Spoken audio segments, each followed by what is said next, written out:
What's that sound? It's For Amusement Only, the EM and Bingo Pinball Podcast. Welcome back to For Amusement Only. This is Nick Baldridge. Tonight I wanted to talk about one of several horse race themed games that Williams made. This is 1960s Nags.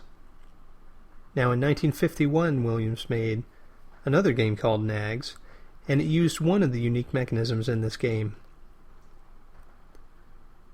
Williams had a special horse race mechanism that allowed for multiple horses to actually race across the backglass at intervals defined by gameplay elements until one of the horses won the race. Now in Nags there are 6 different horses. When your first ball is loaded to the shooter lane, the game will randomly select one of the horses to be yours. There's a single rollover at the top center that when hit will choose a different horse. And as you sink down through the upper playfield, you'll reach the mid playfield. And here is the second unique mechanism for this game. It's a rotating platter of pop bumpers. There are 6 different pop bumpers that rotate counterclockwise. The bumpers are arranged in a circle, and as the platter rotates, different numbers will come to the top, naturally. And so your plunge, your skill shot, is critical, because you need to know when your number comes up so that you advance the correct horse. Now, it's quite possible for you to advance another horse all the way to the end while yours is still at the gate.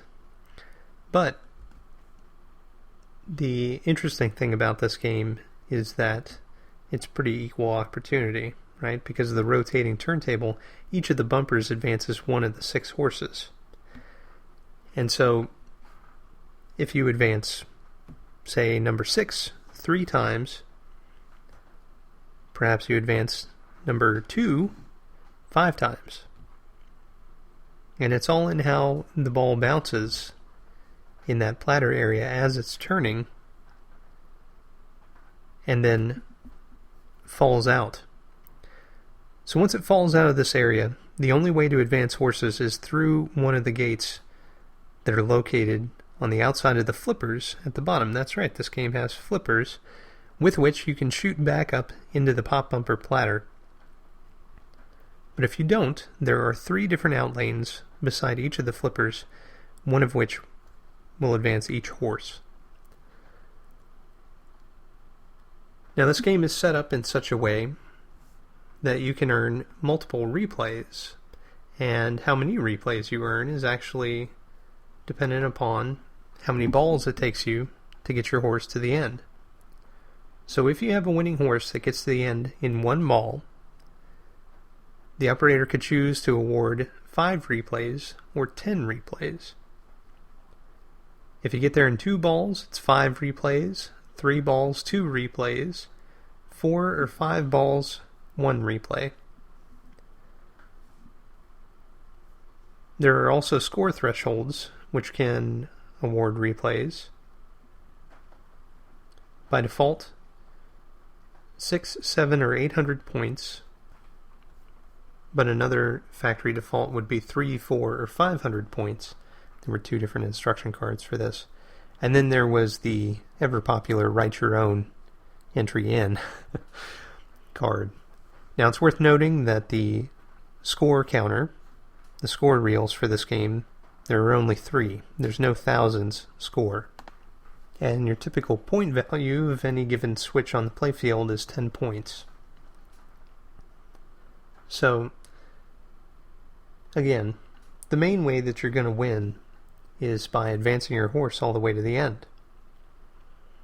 And this particular unit that they used, the running horse unit, for lack of a better term, is clutch driven, much like our friend, the Bally Bingo. Based on the activity of relays, these clutches will engage or disengage, allowing a shaft to rotate and the horse to move. Very clever mechanism, and the fact that in Nags in 1960 it was placed in the back box is very good.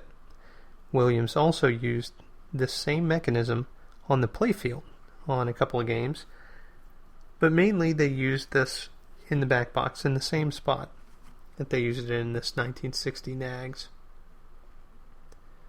So let's meet some of the horses, because one of the fun things about this game is the artwork. Number 1 is called Real George. Number 2 is Dreamboat. Number 3 is Stinky. Number 4 is Bashful. Number 5 is Flippy. And number 6 is Glamourpuss. Each of the horses looks about like what you would expect from their names. The art on this game was by George Melenton, and the style that he used is actually more of a cartoonish style than you would typically find on Williams games, and it reminds me a lot more of Roy Parker artwork, but with a Melenton twist. So you've got Melenton figures on the left and right hand side, these men who are betting on the horses. They're trying to figure out which one to choose.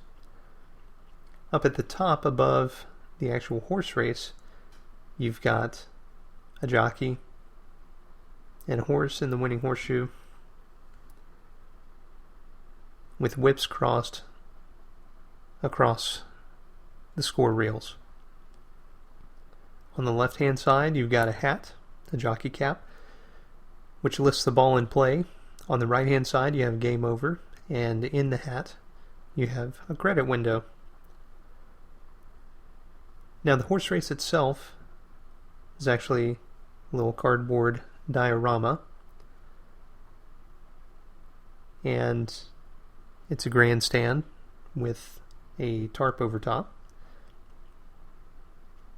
And from that you can see the horse race